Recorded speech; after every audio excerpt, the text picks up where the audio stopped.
रात के करीब 9 बजे का समय था। ठंडी हवा पहाड़ों से नीचे उतर रही थी और सड़क पर हल्का हल्का कोहरा फैल चुका था। मनाली की सुनसान सड़क पर दो दोस्त, राजू और कमल, अपनी कार से घूमते हुए जा रहे थे।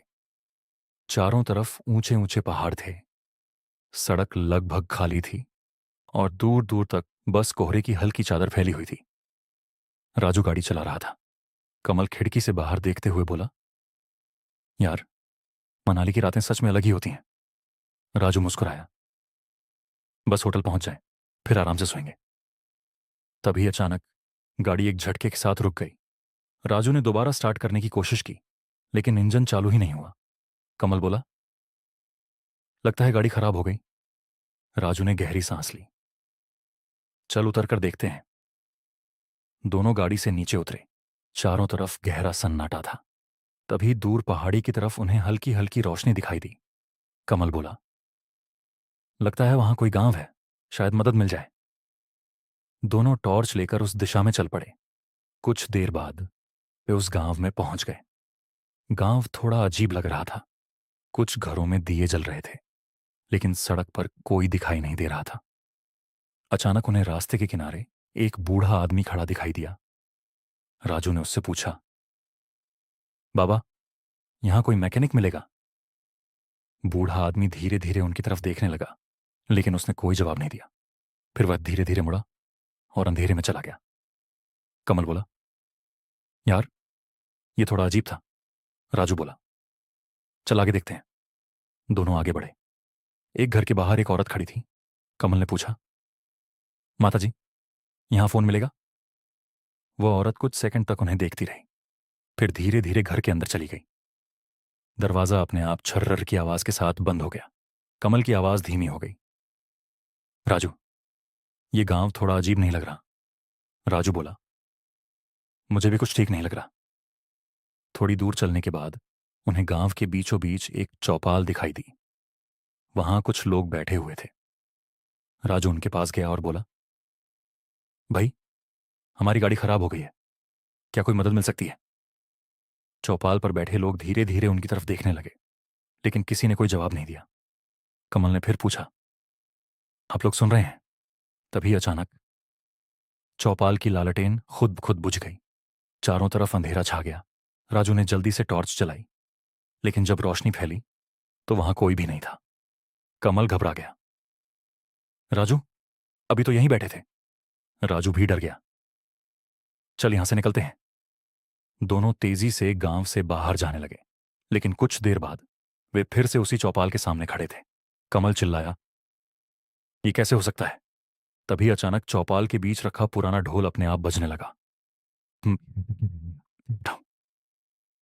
चारों तरफ के घरों के दरवाजे धीरे धीरे खुलने लगे और हर घर से लोग बाहर आने लगे। वे सब धीरे धीरे चल रहे थे।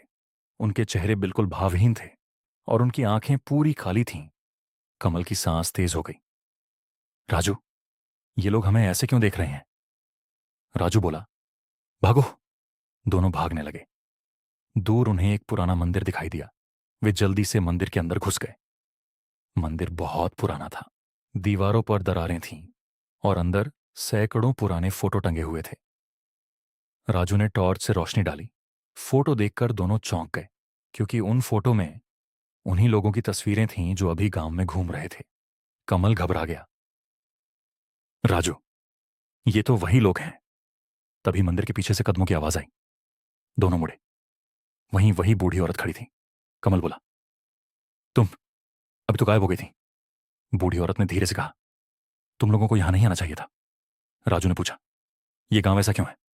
बूढ़ी औरत बोली, क्योंकि ये गांव अब जिंदा नहीं है। दोनों के शरीर में सिहरन दौड़ गई।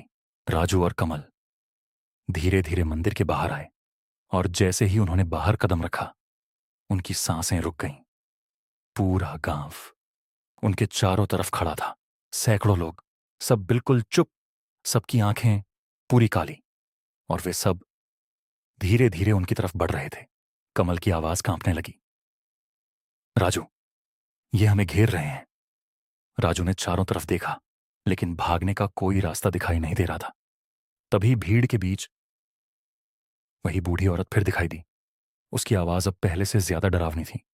वह धीरे से बोली, यह गांव रात में जागता है, और जो लोग यहां रात में आते हैं वे हमेशा सुबह नहीं देख पाते। कमल घबराकर बोला, हमें यहां से निकलना होगा। बूढ़ी औरत ने उनकी तरफ देखते हुए कहा, अगर सूरज निकलने से पहले तुम लोग इस गांव से बाहर नहीं निकले तो तुम भी यहीं के हो जाओगे।